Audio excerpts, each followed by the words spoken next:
The FBI has arrested a Florida man believed to have stormed the Capitol on January 6th while wearing a panda costume. NBC's Ryan Nobles is on Capitol Hill. You can't make this stuff up. Ryan, what more can you tell us? Yeah, Chris, this is one of the individuals that stormed the Capitol, or is at least accused of storming the Capitol on that day, that online sleuths have dubbed Seditious Panda. And that's because he was seen on security camera footage. You see the picture of him there storming the Capitol wearing this panda head. Now, he's been arrested now on a series of charges, including assaulting, resisting, or impeding an officer and engaging in physical violence in a restricted building or grounds. His name is Jesse James Rumson. He was arrested in Florida on Monday.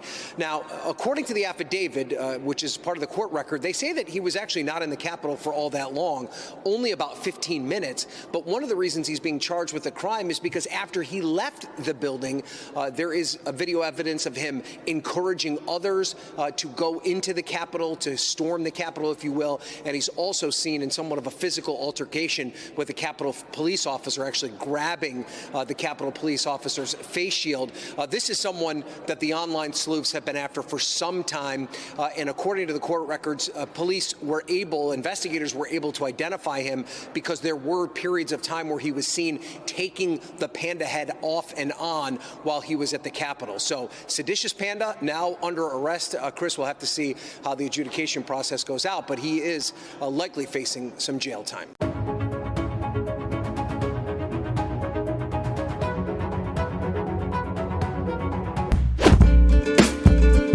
The UK Prime Minister Rishi Sunak will meet the President of the European Commission later for what's being described as final talks on a new Brexit deal for Northern Ireland. Mr Sunak and Ursula von der Leyen will be trying to resolve the range of complex challenges around the protocol during the meeting. Well, let's get the latest from Brussels from Jessica Parker. Jessica, what are we expecting to take place today? So, as you say, Anjana, Ursula von der Leyen, the European Commission chief, so basically one of the top two people at the EU, heading over to the UK to have talks with Rishi Sunak. Now, Downing Street, the European Commission aren't saying this is the handshake moment where they'll do the deal, but of course expectations are running high that that's exactly what will happen. The format seems to be they'll have the talks.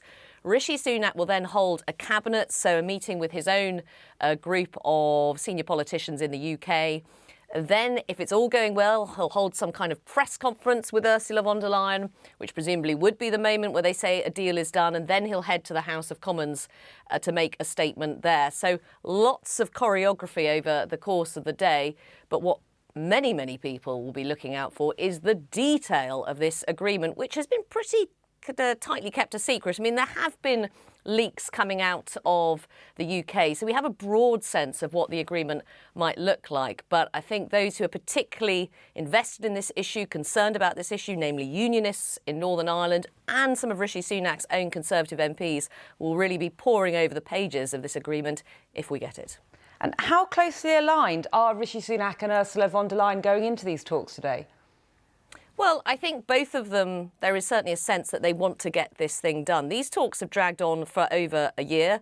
They've gone through three British Prime Ministers now, Boris Johnson, Liz Truss and now Rishi Sunak. And I think there is more broadly a sense that the UK and the EU have been getting on a little bit better recently. The EU didn't particularly trust Boris Johnson. They weren't that fond of Liz Truss either. She, as a Foreign Secretary before she became Prime Minister, initiated some legislation that could have seen parts of the original treaty that had been agreed for Brexit for Northern Ireland disapplied unilaterally by the UK.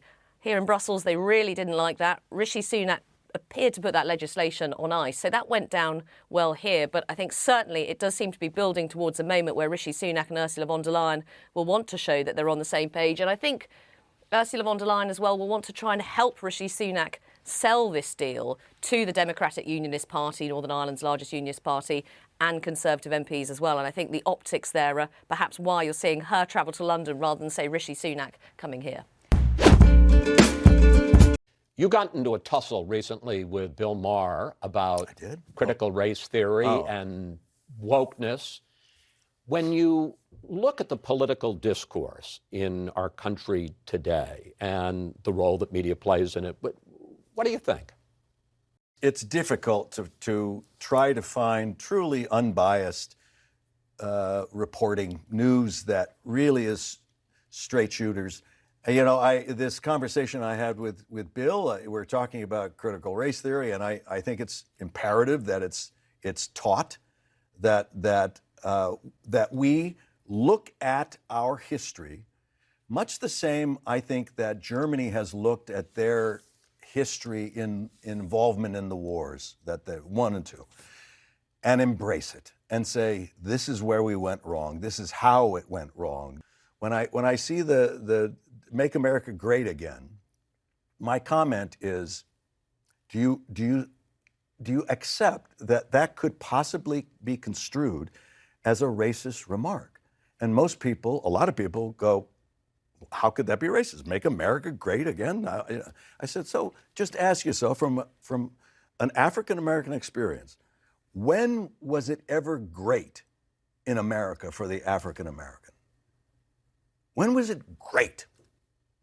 So if you're making it great again, it's not including them.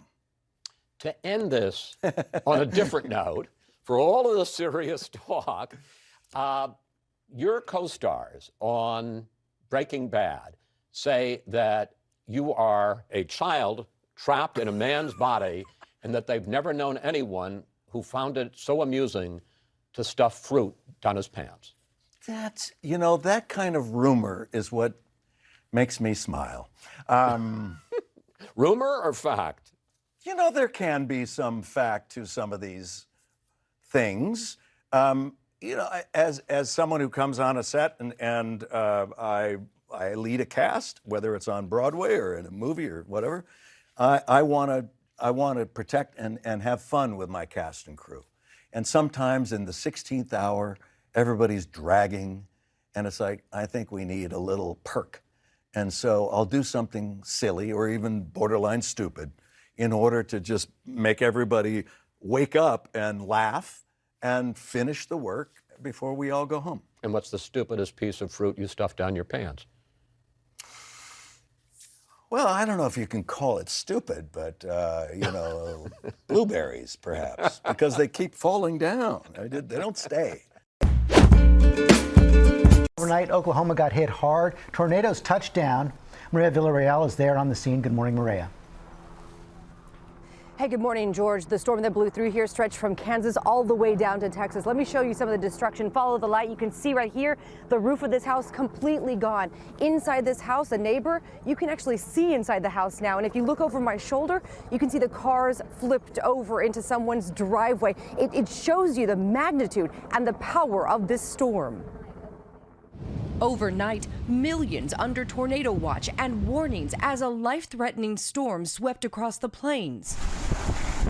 With destructive winds from the Texas Panhandle to Kansas. In Oklahoma, tornadoes touching down. The destructive winds battering the state, downing power lines and trees as residents of Oklahoma City were urged to take immediate shelter. In nearby Norman, Oklahoma, the damage is described as widespread, authorities confirming at least 12 injuries related to weather. All I heard was like rattling. The whole house was shaking. The door was going crazy. Our front window in our third bedroom busted through, and glass was just flying through the hallway, and it was kind of scary, yeah. In Shawnee, a large RV tipping over onto a home, and this semi-truck flipping on its side on the I-40 corridor, bringing traffic to a standstill. In Texas, devastating winds reaching 114 miles per hour overnight, causing near blinding dust storms across the state. In El Paso, this trampoline that landed in the middle of the road, forcing drivers to swerve out of the way. More than 6 feet of snow fell in the higher elevations of Southern California. Hundreds of students from Orange County were stranded overnight at a camp in the San Bernardino Mountains. Is the communication frustrating? Should we expect them? Should we just sit back and relax and wait until Thursday? Is it going to be? So we don't know. That's the biggest concerning point right now. Back here in Oklahoma, more than 50,000 people are without power this morning. And as the sun rises, weather experts will descend on this neighborhood and several others to figure out just exactly how many tornadoes hit this state. And guys, they won't have to go very far because the National Weather Center is just 3 miles from where I'm standing. George. Okay, Maria. Next tonight, the war in Ukraine. Russian President Vladimir Putin accusing the West of attempting to destroy Russia and make his people suffer. His comments coming as the battle for Bakhmut continues to grind on. Russian and Ukrainian forces engaged in brutal fighting in the east. Those battles taking a heavy toll on soldiers on both sides as well as civilians. ABC's Patrick Reevell in Ukraine tonight. Tonight, new video from Russian state media showing the destruction around the eastern Ukrainian city of Bakhmut, where Russian forces are claiming to be advancing. Ukrainian troops battling to prevent the Russians from encircling them. Russia slowly tightening its grip after months of fighting. Further south, the town of Marinka, obliterated. This video showing Russian tanks firing into the ruins. This now the bloodiest phase of the war. And tonight, news another American has died fighting for Ukraine. US Army veteran Andrew Peters, seen here in images obtained by WAOW. His parents telling the Wisconsin ABC affiliate he was killed in action. The State Department has not confirmed his death.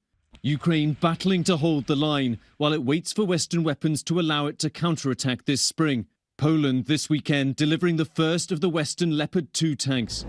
Vladimir Klitschko, the heavyweight boxer and brother of Kyiv's mayor, showing one off. Thank you, the free world, for all what you do for us, Ukrainians. A day after the delivery, Russia shut down its largest oil pipeline to Poland. And Vladimir Putin, in an interview aired today on state TV, cast the war as a fight for survival, claiming the West wants to break up Russia. Tonight in Kyiv, President Volodymyr Zelensky marking the 9th anniversary of Russian forces seizing Crimea, pledging to liberate the peninsula, saying, "We will return our people."